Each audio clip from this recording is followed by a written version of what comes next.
Welcome to the Mindset with Morgan podcast. I am so grateful you're here. I'm Morgan, and I am a multiple seven-figure entrepreneur who adores all things business. I love building great teams and great companies who benefit the world. I've been building and running startups for nearly 15 years and have learned a few things along the way. I'm a teacher by heart, and I'm so excited to share with you. I'm also human, and I need a good pick-me-up and mindset shift before meetings, tough conversations, and sometimes just on my morning commute.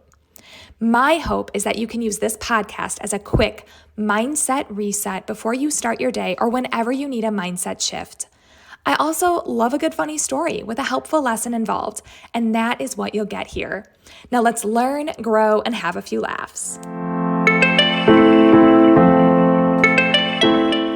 Hello and welcome. I am so happy to be recording today because this has been one of those crazy past few weeks. I don't know if you've ever had this happen where you feel so on top of things and like you've got everything in order, and then God's like, that is not the key to happiness, and your world gets a little disorganized and crazy. And that is how I have felt the past few weeks. And I often try to tell myself, just because you feel totally chaotic does not mean that your life is chaotic.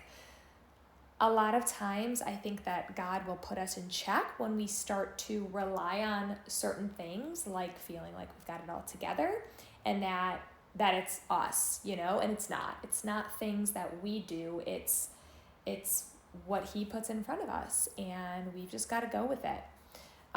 And one of the things that has fallen really, really behind is me recording this podcast and writing my blog posts, which I take huge pride in.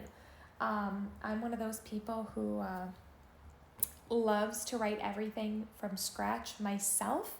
And truly, when you see a blog post from me, it is my heart, my writing, whatever happened to me that week. I keep topics throughout the week that I want to write about.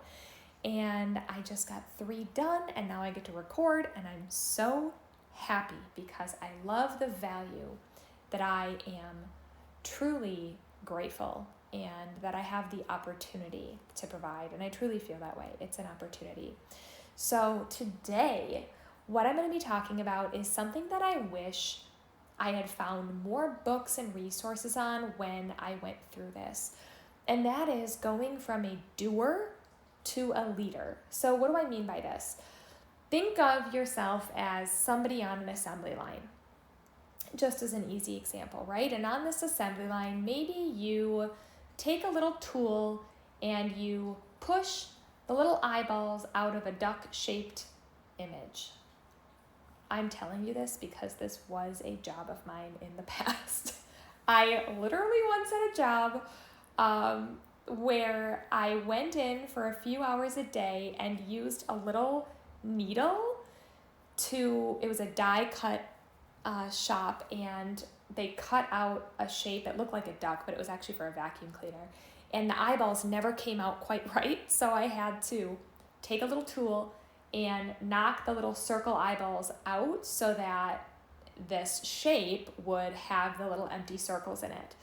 Whatever system they were using did not get the tiny little eyeballs out good enough because they were like, I don't know, 1/8 of an inch. They were really tiny. So you needed to take this little stabby tool thing and poke it through the hole and then pull the piece up, and then you would knock, they're not real eyeballs, but you'd knock little eyeballs out, and then your shape would be complete.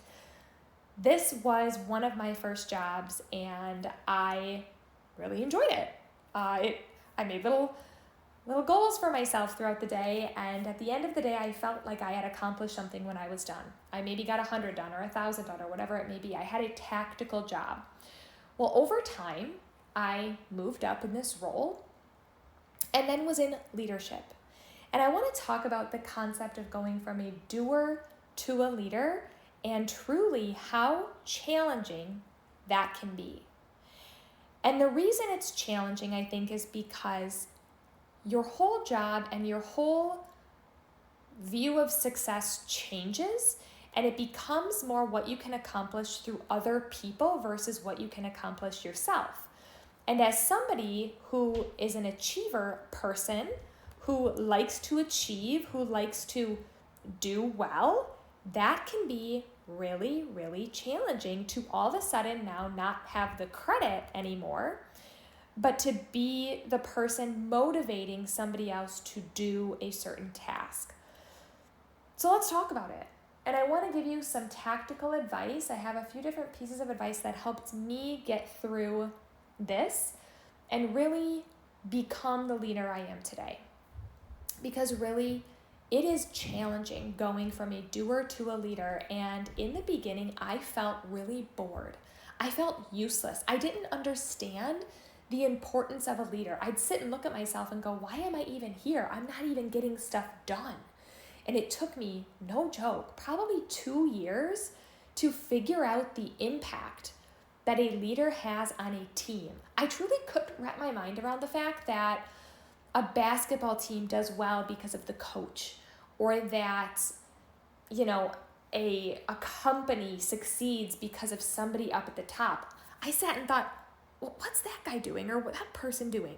They're not doing anything, right? The people, the boots on the ground, they're making it happen, right? But here's the thing. The amount of impact you have a leader is so big, you probably don't even realize it. And I say that because I didn't. Maybe you do realize that right away, but I truly did not understand the impact that I had as a leader. So tip number 1, document. Document everything. If somebody asks you, how do I blank, or why do you blank, you need to make sure that you have a written guide on how to do everything in case you got hit by a bus tomorrow or the other person did. Now, here's the thing. You may not have this yet if you are a new leader or if you're in the middle of going from doer to leader. And please don't say, that's above my pay grade or that's not my job, because frankly, that does not exist in my vocabulary. My podcast and my whole brand is about being the person you want to be, being in the role you want to be, doing everything you can to be better every day than the version of yourself you were before. And that means taking ownership of everything you do. If a guide does not exist on something that you do, then it's on you to make it. Take ownership. Be the one to do it. Move forward. There's nothing I love more when someone on my team takes initiative and says, I noticed a gap here, so I went ahead and did it. Oh, that is my love language. So, if there isn't a guide already, make one. I promise you, whoever is leading you will be blown away and so happy. And if they aren't, well, thanks for them, because it's truly amazing when somebody takes initiative. So if you're looking to knock someone's socks off, find a gap somewhere and come up with an idea of how to make it better. And that could be, hey, there isn't a guide for this, so I made a guide for this. And there's really amazing tools like Tango, if you want to make written guides, Loom, if you want to make a video guide or a combo of the two, or hey, what I usually did was make a Google document in Google Drive, record myself in Zoom, upload the video to Google Drive, link the video in my guide, and then make a table of contents linking to the guide. I know that's a lot of linking, you guys. I have resources for this. I actually have something called the Playbook, which I will be sharing in a blog post at some point. But really, it's a lot of linking just so that your documents are living and breathing. But here's the thing. Document everything.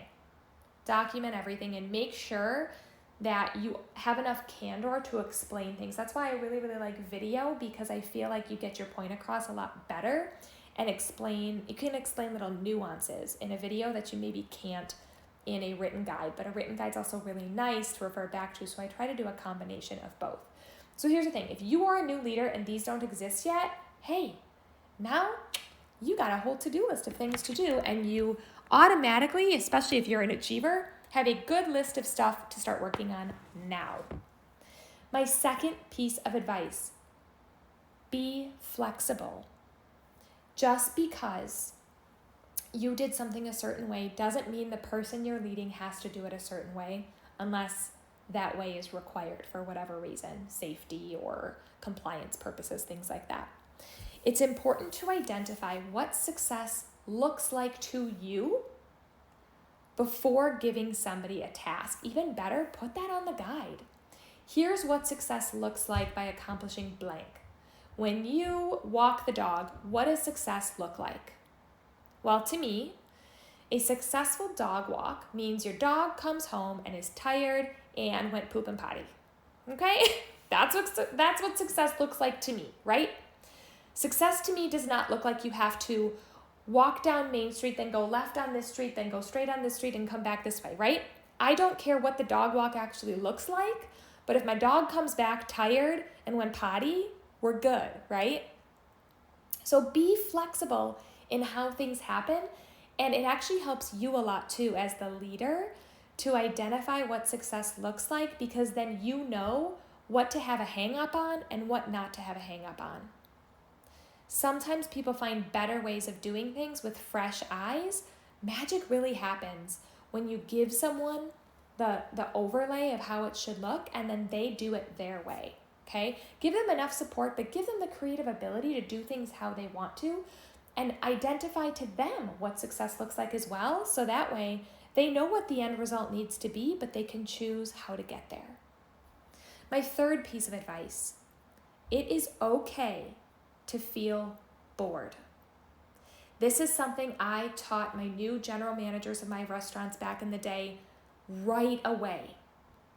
As a general manager in a brunch restaurant, your busy time is on a weekend. I want you walking around bored. I do not want you running around like a chicken without a head, having to jump in every which way and rescue people. You might feel important as a leader by doing that and being the one to rescue people. But what I used to see as an owner, if my GM, my general manager, was doing that, meant they weren't equipped to handle things on their own. Now, sometimes when you're in leadership, you've got to jump in and put out a fire, right? We're here for that. We are here for that. But that can't happen every day. Now there's a trend, right? It's one thing if things happen every now and again, but if a fire is happening every single day, particularly if it's the same fire every day, now you've got a recurring problem that needs to be prevented. Read all about it in my Ferreter's Ladder blog post and learn more about problem prevention versus problem solving. You should feel bored during peak times, because what that means is that everyone on your team is well equipped and has the guides, tools, structure, and support that they need to be successful. And you can walk on in and say, hey, how's it going? What can I help with? Anything you need from me? You should be calm, because A, your calmness is going to keep them calm, especially if things are crazy. And B, you can help where needed without having to jump into something. You can proactively help people and say, hey, I noticed you need this over here. I'm going to help you over here. Or oh, I'm going to do this, right? That's why sometimes when we see a leader walking around and we're like, gosh, they don't do anything all day, that's on purpose. The leader should make things look easy. You have no idea how much work they're doing on the back end to make it look easy. I often compare myself and leaders in general to ducks who look really calm on top of the water and underneath their little feet are pattering like really, really, really fast. That's important. As a leader, you want to look bored. You want to look calm. I always say you're like a flight attendant. You should be calm, cool, and collected no matter what's going on, because people match the leader's energy. So you want to make sure you're coming across calm, cool, collected, and that you've got it covered. That makes people feel better. But if you're running around saying, oh my gosh, it's over, I don't know, we're not going to get through this, well, that's not going to make your team feel very good. So it is okay to feel bored. You should feel bored. Because also, when you're bored, that's when you get to come up with fun ideas and work on projects and have thinking time. And if you're a type A achiever type person like me, it's okay to carve out your thinking time, but that also needs to happen, because that's when you really get to tackle bigger things and come up with problem prevention. I like to keep a running list on a Google document of project-based things and things that when I have time to sit and think and it's calm and quiet, that I can work on. I might not be able to dive into a big project at 9 a.m. on Monday morning, but maybe a Wednesday at 3 p.m., maybe during my quieter thinking time. Everyone's time is different, that's just mine. I have time to really dive into those project-based things, more proactive work versus reactive work. My fourth tip, set clear goals and KPIs for your team. KPIs are key performance indicators. You might have heard me say this before. A good KPI is essentially if you're sitting on a beach and somebody brings you a napkin and you look at 5 numbers, and by looking at those 5 numbers, you know that your staff, your team, your company, your whatever is doing well. Those are the 5 numbers you should be tracking regularly. Without measurables and KPIs, it's really hard for you to set goals for your team. It's hard for you to measure if things are going well or not. I really like having measurable KPIs because it helps me see if my initiatives and strategies are working or not. Sometimes your KPIs tell you that they're not working and they're actually going really badly. That's just as important to know as if things are going well. Actually, more important, because it gives you time to change the direction of the ship before you hit an iceberg. If you're not measuring and coming up with what numbers you need to see regularly, then how do you know if your efforts are even working? That's really, really important. It also gives you something to give your team to work towards. I often, in a sales role, maybe it's the amount of calls they do, the number of appointments that they set. Those type of things are actionable things that they have control over, right? I try to make KPIs based on actionable items, not on results. A result for a real estate agent is a closing. I don't care how many closings you had. I care about how many buyer consults and listing appointments you set this week. The closings will come, right? Now, if you have 100 appointments a week and 0 closings, well, maybe we need to talk about the way that you're having the appointments. Maybe there's a gap missing, right? But those KPIs are going to help us identify where we need to look. So make sure to set clear goals and KPIs for your team. Less is more. Less is more. Don't set 10 goals for your team, set 2, right? And you can go from there. But I always say when I'd set 10 goals for my team, they'd do 0. When I set 1 goal for my team, they did 1. So we literally came out ahead when I set 1 goal versus 10.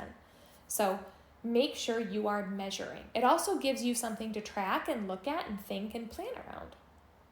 My 5th and last tip is to check in regularly with your team. I always used to worry that I wasn't giving everyone enough or I was giving them too much of me, and I always felt like I just wasn't good enough as a team leader.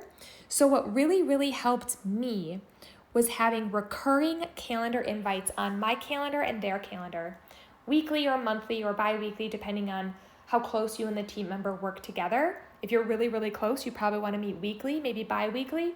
If it's like an entire team meeting, like 7 of you or something, I like to meet monthly. But again, it depends. You know your team and your department better than anybody.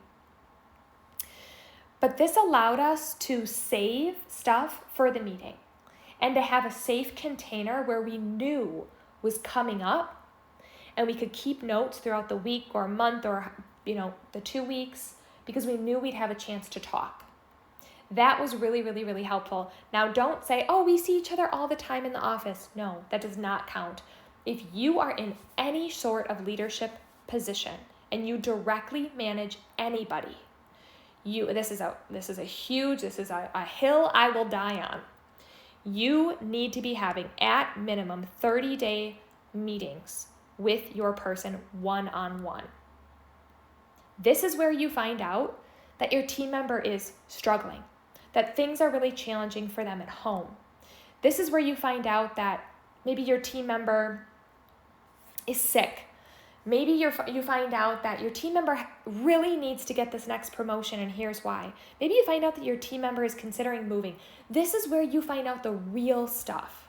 You need to be having one-on-ones with anybody you directly manage. Because if they don't have another manager except you, no one else is giving them that time and that container to talk to somebody that they trust about their goals and their plans. Do not take that away from your team member. I feel really, really, really strongly about this. And I'll probably have a podcast literally just on one-on-ones because it has been the key to success in almost everything that I do. Anyone I directly manage meets with me one-on-one, hands down, no matter what. If I am their only manager, then you better believe that we are having a one-on-one every single month, because how else do I know what their dreams and goals are, and how do I help them get there if I don't have the time to talk to them one-on-one in private? That's really, really, really important. Passing each other down the hall, sitting next to each other in a cubicle, it does not count. You need to take focused time where you are talking one-on-one, setting goals, finding out their dreams, and figuring out how you as their leader can help get them where they want to go, because that is a responsibility of yours as a leader. So, I will leave you with my favorite sentence about leadership, and that is, if you're not sure what to do as a leader, just ask yourself, is every single person on my team thriving and exactly where they need to be? If the answer is yes, you're doing freaking amazing. If the answer is no, that's okay, but now you know what to work on this week. I hope you have an amazing rest of your day, and we'll talk to you soon.